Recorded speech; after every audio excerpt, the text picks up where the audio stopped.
Go for it. Yeah, by the way, this whole magic thing is brand new. So if I fuck it up, I don't want to get too crucified over it. Anyway, so hi, my name is JC Rojas, and I'm very happy and I'm very honored to be here with you all tonight to share with you again my storytellers on new beginnings. And the way I'd like to do that is by sharing with you all the various times I've gone from something comfortable to something brand new and my reasons behind all those transitions.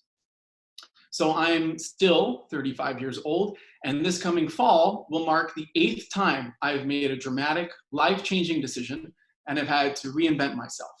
If you ask my mother what she kind of envisioned for me at this point in my life, she would have said a job, a desk job, a wife, a couple of kids, but the decisions I've made have given her many little heart attacks along the way.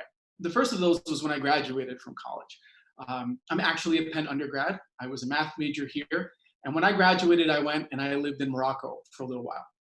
Now, why does any guy do anything crazy like that? Obviously, I was chasing a girl. My girlfriend at the time had joined the Peace Corps, and I left everything and everyone that I knew, and I went to this faraway place to chase after this girl. This was in 2006. We invaded Iraq in 2003. This was not a good time to be an American in that part of the world. And my mom was understandably very upset. She said, Juan Carlos, no tienes nada que ver. Juan Carlos, you have no business being out there. If you get kidnapped, don't call me. Juan Carlos, I swear to you, I'll hang up the phone and that's it. I don't have a son. Super dramatic. She was kidding, of course, and I went. And I'm glad I went. The warmth and the hospitality that I experienced there were tremendous, and I learned the fundamental truth. And that was that it doesn't matter where you're from, what you speak, what you look like, who you pray to, who you don't pray to. None of that shit matters. We all want the same things in life, and the things that bind us infinitely outweigh all the petty nonsense that tries to pull us apart. So I'm glad I went and I had that experience. By the way, ladies, sidebar, find yourself a man willing to follow you. I promise he is entirely worth it. So then I came home and I joined JP Morgan. I got hired off cycle as a temp, and that turned into a full-time job opportunity with the analyst class that graduated the year after me. And so in the summer of 2007, I had the opportunity to be a Latin American credit analyst in New York City. And I turned it down. I turned it down to be a high school math teacher. And the reason why I did that was because I've been very lucky and very blessed with my education. My mother is an immigrant. I'm a first-generation American. She's a single mom. I'm an only child. I grew up in an urban environment. Statistically, kids like me don't just magically go to Penn. Actually, statistically, kids like me go to prison. And of all the kids I grew up with in the neighborhood in Brooklyn, all of them have been to jail, except for me. So I really felt this overwhelming need to pay this forward, to give back. My mom, pissed. She was so pissed. She's like, Juan Carlos, what are you doing? You had it. You had the job. It was there. And I said, no, Mom, I need to do something that pays this forward, that gives thanks. I need to do this. And so I left the world of finance, where I had done all my internships and I had all my experiences, and I went into teaching. I'd never been a teacher before. I didn't have a master's degree. I wasn't certified. I never worked with kids. It was never like a camp counselor or a lifeguard or anything like that. I don't have any siblings, so the last time I was around kids was when I was a kid. Like I had no business, none whatsoever, trying to be a teacher. But I knew that this was going to be the way, that I was going to have the impact that I wanted and to pay this forward. And teaching to this day has been the most rewarding and fulfilling work I have ever done in my life. In every subsequent chapter of my life, my kids have been there. One of my kids is a first year right now at Wharton getting her MBA. You all know who she is. Her name is Samantha Osborne. She was in Follies. She does a mean impression of Karen Evans and her laugh. She's awesome, and she's one of mine. I loved teaching. Teaching was great. But after 3 years, I wanted to take it to the next level. So I was thinking about how to do that, and I thought, I know. I'm going to get a PhD. I'm going to get a PhD in math, and I'm going to become a math professor.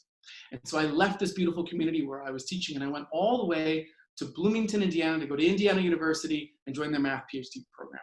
This was a total 180. I left behind everything and everyone I knew in my job and everything to go to this place where I didn't know anyone. You know, I'm 26 years old. I'm learning how to drive. My mother was like, Juan Carlos, there's no trains. So I can't use my Metro card no more. I got to figure all this stuff out. I have a big going away party. All my friends come by, they're like, oh my God, I can't believe JC is going to India. I'm like, no, bro, I'm going to Indiana. I'm like, ah, the fuck I bake you this cake for? Point is, everyone knew what I was doing. And that made it super difficult for me to, a year in, realize that this ain't for me. This was a huge, huge mistake. See, getting a PhD in math is a lot like studying one of these strategy board games like Settlers or Avalon that everyone likes to play. And you learn all the rules and you start developing strategies and techniques and tips and tricks and you get really, really good at playing this game. But the thing is, no one else in the world plays this fucking game but you. No one gives two shits about this game, this system that I would have spent 6 years of my life learning. So I realized, you know what, this is not gonna be the platform for me to have the impact that I wanna have. And so I decided I needed to do something tangible. I needed to learn a system people gave a shit about. I needed to learn a business. And so I got a master's degree. I left Indiana, I came back home, I returned to JP Morgan, and I joined them in a different part of the business, in their private wealth management business. By the way, if you're keeping track, that means that I left finance in the summer of 2007, and I came back in the fall of 2012. Because I listened to myself, and I didn't do what everyone said I should do by being an analyst, I missed the entire financial crisis. I showed up at JP in 2012 like, hey guys, what'd I miss? How come half you guys aren't here no more? Like, completely missed the whole thing. And that was a very valuable reflection for me to have. So I'm at JP Morgan and I learned a business. It was investment management. I was a vice president there, but you know, it was just that. It was just a job. I didn't have that impact that I wanted. And so I left. I was there for 6 years. I had established myself. I had a brand, a reputation, and I left. And I left to come to Wharton to build myself back up and start over. This past summer, I was at a consulting firm. I was at A.T. Kearney. Again, a new organization, building myself back up. And this coming fall, I'm going to be at another consulting firm, Bain. Again, another organization, building myself back up. So you might think that I'm comfortable making all these transitions, but the reality is that I'm not. I don't like leaving where I've been and starting over somewhere new, leaving behind the people and the connections that I've made. I don't like doing it. So why do I do it? Well, I do it because of my mom. So here's the quick 1 minute on my mother. My mother was born on a farm in the middle of Colombia. She left everything and everyone she ever knew to go to Montreal. She left her friends, her family, her language, her culture, her food, her climate. My mom shows up in Montreal in mid-December, in the middle of the Canadian winter, in a t-shirt and a pair of shorts. By the way, I told my mom that, and she was like, Carlos, what do you mean? I had a jacket. Why do you tell people that? People think I was stupid. So she had a jacket, probably a t-shirt and shorts under the jacket. But the point is that she showed up to Canada completely unprepared.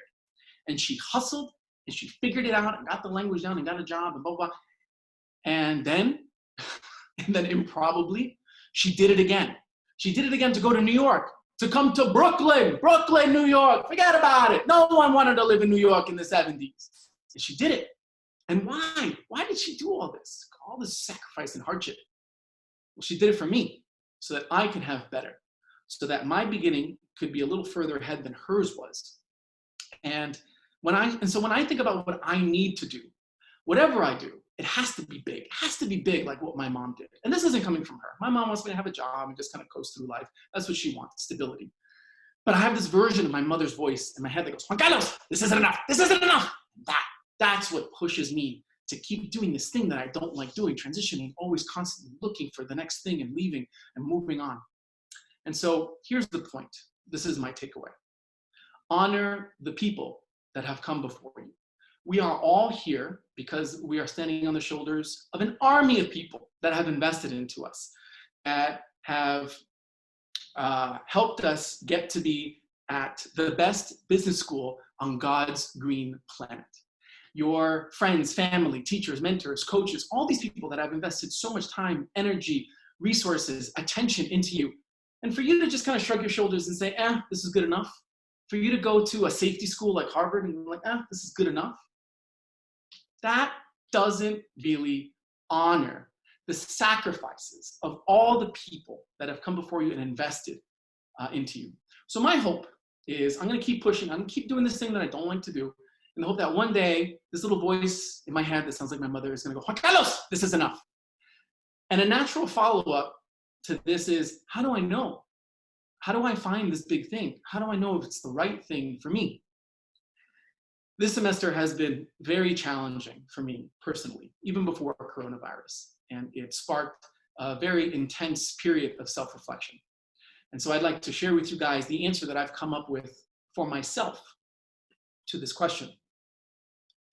I'm going to use my curiosity as a compass to cut through all the bullshit and all the noise and distractions and FOMO to help me really hone in on what my interests are, what I like to do, what energizes me so that I can understand and know what my needs are, so that I can take active steps towards meeting those needs, not relying on someone else or something else to meet my needs, but no, me, every day, living a life and doing things that meets my needs so that I can please myself, so that I can be fulfilled, so I can cultivate a joy in my life and a love for my life. And I believe this is going to be a guide for me to make decisions in every stage in my life going forward. Where I work, what I do, where I live, who my friends are, how I spend my time, who I date, everything.